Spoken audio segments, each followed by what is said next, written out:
সরাসরি শুরু করি। ভিনসেন্ট গোটো, একজন মৃত্যুদণ্ডপ্রাপ্ত আসামি যার ফাঁসির দড়ি বলা যায় একদম গলার কাছে। অপরাধ নিজের ছেলেকে খুন করা। প্রথম দেখায় মনে হতে পারে একদম সাদামাটা একটা কেস, তাই না? কিন্তু না, এই কেস ফাইলের গভীরে এমন কিছু লুকিয়ে আছে যা সাধারণ কোনো যুক্তিতে মেলানো যায় না। আজ আমরা এমন একটা অদ্ভুত আর রহস্যময় ঘটনার গভীরে ডুব দেব যা হজম করা সত্যিই কঠিন। চলুন শুরু করা যাক এই শ্বাসরুদ্ধকর বিশ্লেষণ। জেলের ভেতর থেকে গোটোরই মরিয়া আকুতিটা একবার শুনুন। আমাকে মরতে দিন দয়া করে, আমাকে ঘুমাতে দিন ঈশ্বর। কথাগুলো শুনে মনে হয় সে সাংঘাতিক ক্লান্ত আর ভয়ানক কোনো সত্য থেকে শুধু পালাতে চাইছে। এখান থেকেই কিন্তু আসল খটকাটা লাগে। গোটো আসলে কাকে বা কোন জিনিসটাকে আড়াল করার চেষ্টা করছে? সে কি সত্যি অপরাধী নাকি অন্য কারোর হয়ে দোষ নিজের ঘাড়ে টেনে নিয়েছে? দণ্ডিত ব্যক্তি গোপন রহস্য।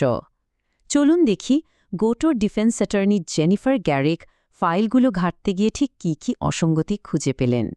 এখানে একটা খুব অদ্ভুত বৈপরীত্য আছে। গোটোর সাজা হয়েছে নিজের ছেলেকে শ্বাসরোধ করে মারার জন্য, কিন্তু ঠিক একই সময়ে শহরে আরও কিছু সিরিয়াল মার্ডার হচ্ছিল, যেখানে বাচ্চাদের মারা হচ্ছিল তীক্ষ্ণ কোনো বস্তু দিয়ে, আর ওই কেসগুলোর কোনো সুরাহা হয়নি। এই স্পষ্ট অসঙ্গতিটাই জেনিফারকে ভাবিয়ে তোলে। খুনের ধরনের এই বিরাট পার্থক্য দেখে জেনিফারের মনে সন্দেহ জাগে, গোটো কি অন্য কোনো ভয়ঙ্কর সত্তার হয়ে এই খুনের দায় নিচ্ছে?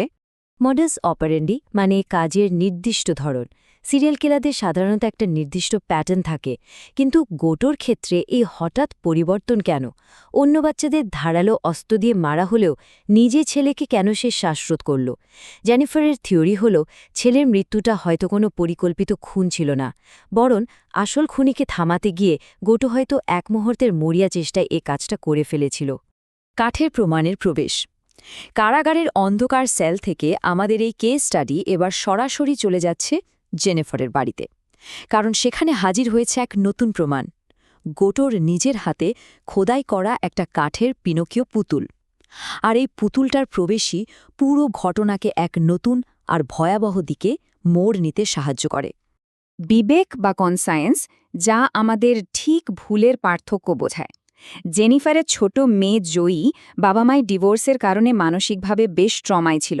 সে একদিন করল কি, ওই কাঠের পুতুলটার সাথে থাকা একটা ছোট ঝিঝি পোকা, যাকে পিনোকিওর বিবেক হিসেবে ধরা হয়, সেটাকে সোজা ডাস্টবিনে ফেলে দিল। একবার ভাবুন, বিবেক সরিয়ে ফেলার মানে কি? এর মানে হলো পুতুলটাকে এখন যে কোনো খারাপ কাজ করার একটা অঘোষিত লাইসেন্স দিয়ে দেওয়া হলো। এটা আসলে সামনের ভয়ানক ঘটনাগুলোর একটা বিশাল বড় ইঙ্গিত। কাঠের একটা নির্জীব খেলনার প্রতি ছোট মেয়ে জয়ীর এই তীব্র আসক্তি পরিস্থিতিটাকে আরও থমথমে করে তোলে। পিনোকিও বলছে সে আজ রাতে আমার সাথে ঘুমোতে চায়। কথাটা শুনলেই কেমন যেন গা ছমছম করে ওঠে। জয়ী পুতুলটাকে আক্ষরিক অর্থেই একটা জীবন্ত সত্তা ভাবতে শুরু করেছে, যা মোটেও স্বাভাবিক নয়। জয়ীর ভীতিকর এবং সহিংস আচরণ। ওই কাঠের পুতুলটা আসার পর থেকেই জয়ী আর তার আশেপাশে শুরু হয় একের পর এক ভীতিকর আর সহিংস ঘটনা। চলুন সেই টাইমলাইনটা একটু দেখে নিই। এই টাইমলাইনটা খেয়াল করলে দেখবেন বিপদ কিভাবে ক্রমশ বাড়ছে।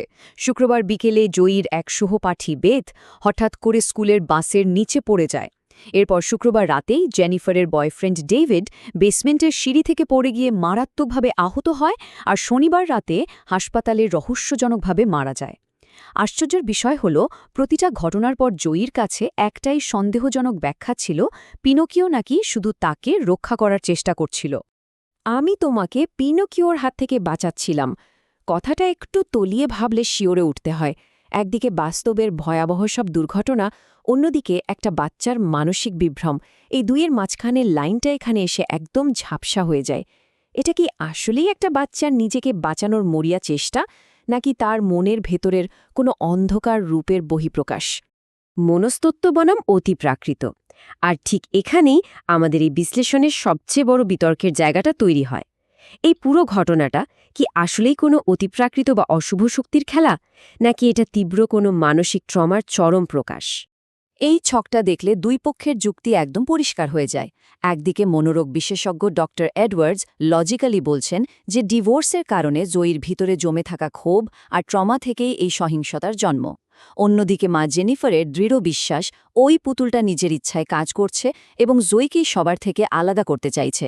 অর্থাৎ একটা তীব্র মানসিক ব্যাধি নাকি কোনো অশুভ অতিপ্রাকৃত শক্তি, এই দুই তত্ত্বের মাঝখানে একটা পরিষ্কার দেয়াল আমরা এখানে দেখতে পাচ্ছি। জেনিফারের অতীত অভিজ্ঞতাটাও কিন্তু ফেলার মতো নয়। তিনি এমন অনেক খুনের কেস দেখেছেন যারা দাবি করেছিল যে নির্জীব বস্তু তাদের সাথে কথা বলেছে, এমনকি খুনের নির্দেশও দিয়েছে, যেমন ওই টিভি বক্স কিলারের ঘটনাটা।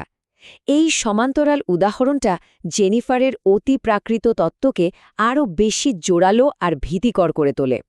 একটা নির্জীব বস্তুর নির্দেশ দেওয়াটা হয়তো নিছক কোনো পাগলামি নয়, বরং এর পেছনে হয়তো সত্যি সত্যি কোনো অশুভ শক্তির হাত আছে। প্রাণঘাতী চূড়ান্ত অধ্যায়। পরিস্থিতি এখন একদম ক্লাইম্যাক্সের দিকে যাচ্ছে। জেনিফারের নিজের বাড়ির ভেতরেই সবচেয়ে মারাত্মক ঘটনাটা ঘটতে চলেছে। শেষের এই মুহূর্তগুলো ছিল চরম বিশৃঙ্খল আর অন্ধকারে ঘেরা। প্রথমেই আক্রমণ করা হলো বেবিসিটার সোফিয়াকে। এরপর ঘুটঘুটে অন্ধকারে জেনিফার মুখোমুখি হলেন জয়ীর, কিন্তু এ যেন তার সেই ছোট্ট মেয়ে নয়, বরং অন্য কোনো অশুভ শক্তির দ্বারা নিয়ন্ত্রিত এক অচেনা সত্তা। আর এই চরম ধস্তাধস্তির মাঝখানেই জেনিফারের মাথায় প্রচণ্ড জোরে একটা আঘাত লাগে। এই কথাটা আক্ষরিক অর্থেই চমকে দেওয়ার মতো। একটা ছোট্ট মেয়ের মুখ থেকে এমন আক্রমণাত্মক আর বীভৎস গালাগালি শোনাটা একেবারেই অস্বাভাবিক। ওই মুহূর্তের চরম অশুভ উপস্থিতি আর ভয়ঙ্কর রূপটা এই একটা কথার মাধ্যমেই খুব নিখুঁতভাবে ফুটে উঠেছে। ঘুটঘুটে অন্ধকারের ভেতর থেকে ভেসে আসা এই ছোট্ট নির্দেশটা আক্ষরিক অর্থে মেরুদণ্ড হিম করে দেওয়ার জন্য যথেষ্ট। এটা কোনো সাধারণ কথা নয়, সরাসরি একটা প্রাণঘাতী হুমকি। চারপাশের ওই শ্বাসরুদ্ধকর পরিবেশের ভয়ঙ্কর মাত্রাটা এই একটা শব্দগুচ্ছ এক ধাক্কায় বহুগুণ বাড়িয়ে দেয়। কিন্তু আগের ওই চরম আক্রমণাত্মক কথার ঠিক পরপরই জয়ীর এই অসহায় কান্না, মা আমাকে বাঁচাও, পুরো হিসাবটাই যেন উল্টে দেয়। এই আকস্মিক পরিবর্তন আমাদের ভাবতে বাধ্য করে, কে আসলে তখন এই ঘটনাগুলো ঘটাচ্ছিল। জয়ী কি সত্যিই অশুভ কোনো শক্তির কবলে ছিল, নাকি সে নিজেই সব করছিল? এই অস্পষ্টতা যেন রহস্যটাকে আরও ঘনীভূত করে তোলে। ঘটনার পরিণতি। এত সব ভয়ঙ্কর তাণ্ডবের পর তদন্ত আর আইনি ব্যবস্থার শেষ ফলাফলটা কি দাঁড়ালো, চলুন সেটা এবার দেখা যাক। পুরো কেসটার উপসংহার কিন্তু বেশ মর্মান্তিক। কর্তৃপক্ষ সিদ্ধান্ত নেয় যে ছোট্ট জয়ী আসলে এই খুনগুলো করেছে, তাই তাকে কড়া ওষুধের ডোজে শান্ত করে একটা মেডিকেল ফ্যাসিলিটিতে আটকে রাখা হয়। এদিকে জেনিফার একমাত্র মানুষ যিনি এখনও বিশ্বাস করেন যে তার মেয়ে সম্পূর্ণ নির্দোষ এবং ওই শয়তানি পুতুলটাই সবকিছুর জন্য দায়ী। কিন্তু মাথায় ওই মারাত্মক আঘাত লাগার কারণে ডক্টর এডওয়ার্ডস খোদ জেনিফারের মানসিক সুস্থতা নিয়েই প্রশ্ন তুলে বসেন। আইনি আর চিকিৎসা ব্যবস্থার এই রায়ে একজন মাকে তার বিশ্বাসের জায়গায় সম্পূর্ণ একা করে দেয়। আর এই কেস ফাইলের সবচেয়ে বড় ধাঁধা হল ডক্টর এডওয়ার্ডসের এই শেষ প্রশ্নটা, যা পুরো ঘটনার ভিত্তিটাই নাড়িয়ে দেয়। জেনিফার কি সত্যিই পুতুলটাকে নড়তে দেখেছিলেন, নাকি মাথায় আঘাত পাওয়ার কারণে তার নিজের মস্তিষ্কই এই পুরো বিভ্রমটা তৈরি করেছিল? এই প্রশ্নটা শুধু এই ঘটনাটাকেই নয়, বরং মানুষের মনের অদ্ভুত জটিলতাকেও নতুন করে ভাবতে বাধ্য করে। আজকের এই বিশ্লেষণ শেষ করার আগে এই উত্তরহীন উস্কানোমূলক প্রশ্নটাই রেখে গেলাম ভাবার জন্য।